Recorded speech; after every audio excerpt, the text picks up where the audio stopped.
لو انت بتتفرج على الحلقة دي فانت غالبا وصل لك تحديث الوان يو اي 6 او خلاص قرب يوصل لك، ولو مش عارف هيجي لك ولا لا هتلاقيني سايب لك في مكان ما في الشاشة دلوقتي قائمة الموبايلات اللي هيجي لها التحديث. فلحد ما تنزل الابديت الجديد او حتى لو انت بتستخدمه تعالى اوريك كل المميزات الجديدة في ابديت اندرويد 14، علشان عكس السنة اللي فاتت سامسونج ضافت حاجات كتير جدا اغلبها مستخبية بس هتفرق معاك لما تستخدمها. بس قبل ما ابدا انزل تحت اعمل لايك وشير وسبسكرايب، وبعد كده تعالى نتكلم شوية. انا مصطفى يسري من عرب هاردوير.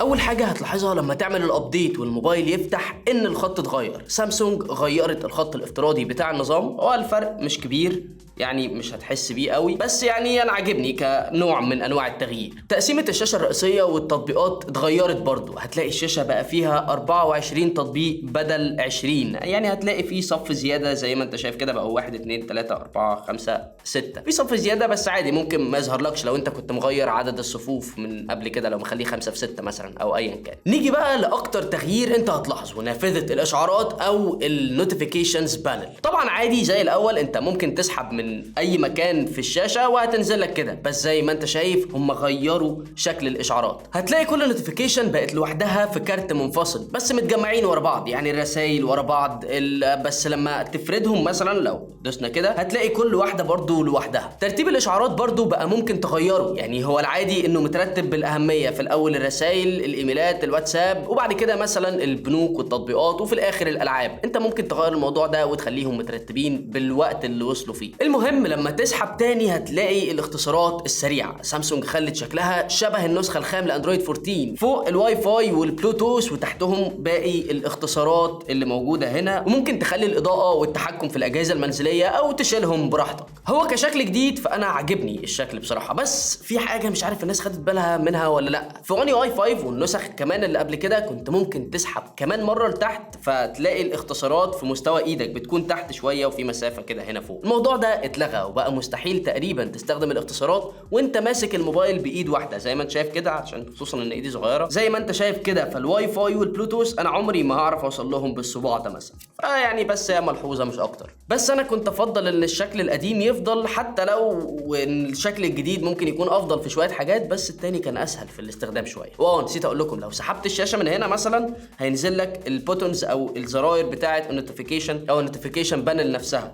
هتيجي بقى تسحبه من الناحيه الثانيه هيظهر لك النوتيفيكيشنز نفسها، يعني زي اي او اس والميو اي والحاجات دي. نسيبنا بقى من الكلام ده ونروح للابديتس اللي بجد، وخلونا نبتدي بالكاميرا اللي ممكن نعتبرها تطبيق جديد مش مجرد ابديت للنسخه اللي فاتت. اول حاجه سامسونج جابت اغلب الاعدادات على الواجهه هنا، ده مثلا زرار بيخليك تختار ابعاد الصوره او الفيديو، عايزهم بالطول او بالعرض. الفلاتر بقت هنا على اليمين، وبقى ممكن بدوسه واحده تحول من 12 ميجا بكسل ل 108 عادي. في الفيديو كمان سامسونج جمعت كل الاعدادات هنا، تختار بقى الريزولوشن والفريمات بدوسه واحده وزي ما انت عايز، وهتلاقي شرح تحت كل حاجه بيقول لك ايه الفرق بينهم. عموما يعني ممكن تريح دماغك من الكلام ده كله وتروح على الكاميرا، بعد كده السيتنجز وتنزل تحت وهتلاقي فيه اوبشن اسمه اوتو اف بي اس، والكاميرا هتظبط الفريمات لوحدها وانت بتسجل الفيديو. هتلاقي كمان ان سامسونج فصلت ما بين السين اوبتمايزر وما بين التعرف على النصوص، ففي اي وقت هتفتح الكاميرا وفي تكست قدام الكاميرا الموبايل هيعرف لوحده. وفي كمان في مود جديد اسمه اوتو سكان بيخلي الموبايل ياخد صوره لاي تكست من غير ما تدوس على زرار الشاتر، يعني بتصور بقى كشكول، محاضرات، ملزمه، اي ورق عندك هتقعد تقلب الصفحات والموبايل هيصور لوحده. في كمان اوبشن ان الموبايل يشيل اي حاجه ملهاش لازمه من الصوره، يعني صباعك باين، اي حاجه تانية ملهاش لازمه هو هيشيلها لوحده. ولو انت بتصور بالجريد لاينز، الخطوط دي اللي بتقسم الشاشه مربعات، هتلاقي ظهر لك خط جديد بيتحرك. الخط ده عشان يظبط لك الافقيه بتاعه الصور عشان ما تبقاش مايله يمين ولا شمال. هتلاقي برضو اقتراحات افضل صوره لسه موجوده في الابديت ده، يعني لما هيقول لك تحرك الكاميرا لحد فين علشان تاخد افضل صوره، ده ما زال موجود. وبقى ممكن تغير مكان العلامه المائيه زي ما انت عايز، مش شرط تبقى على الشمال تحت، يعني لو فعلتها ودخلت على الووتر مارك هتنزل على الالاينمنت هتلاقي ان بقى عندك 3 اماكن مختلفين في النص وشمال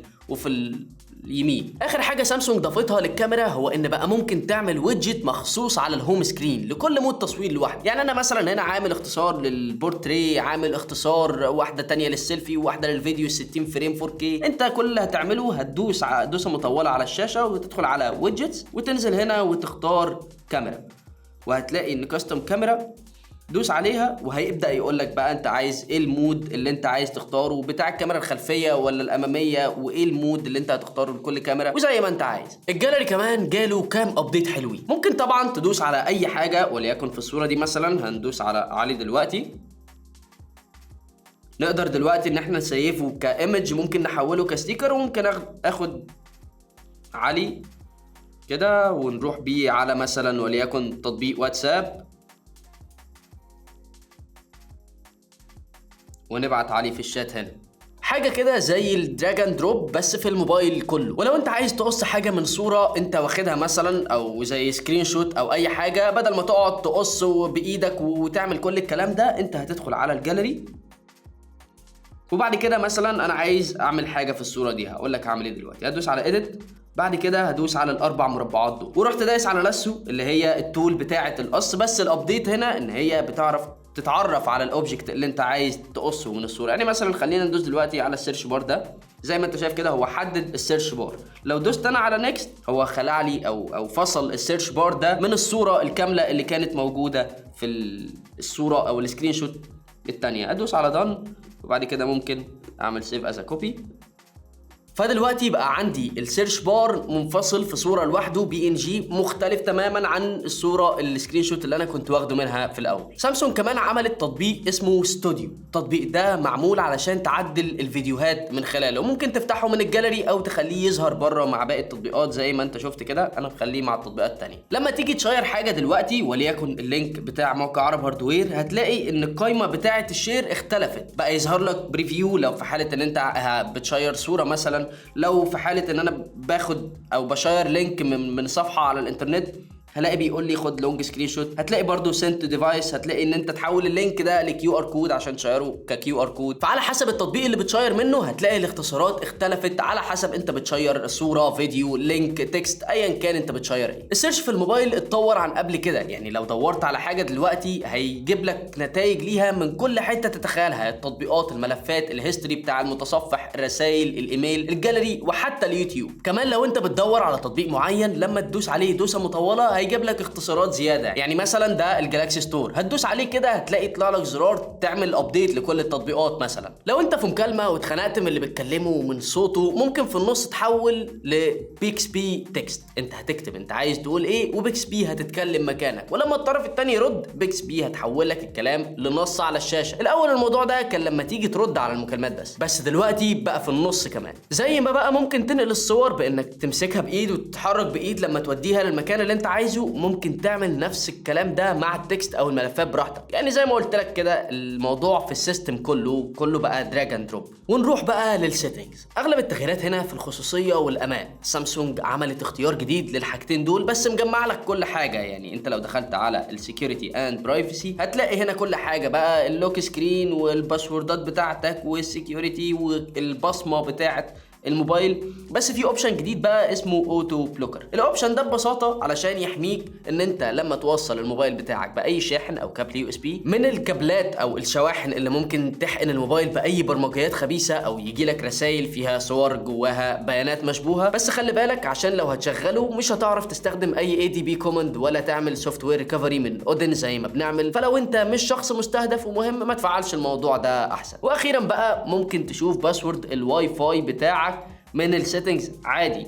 دي حاجه جديده بصراحه في سامسونج، ان انت تدخل دلوقتي على الواي فاي، تدخل على الشبكه وتيجي هنا هيطلب منك الباسورد بتاعك وهيظهر لك الباسورد بتاع الواي فاي. اعدادات البطاريه كمان بقت موجوده دلوقتي بس لوحدها مش في الديفايس كير. يعني دلوقتي في السيتنجز هتلاقي في اوبشن لوحده للبطاريه، هتلاقي فيه كل حاجه خاصه بالبطاريه.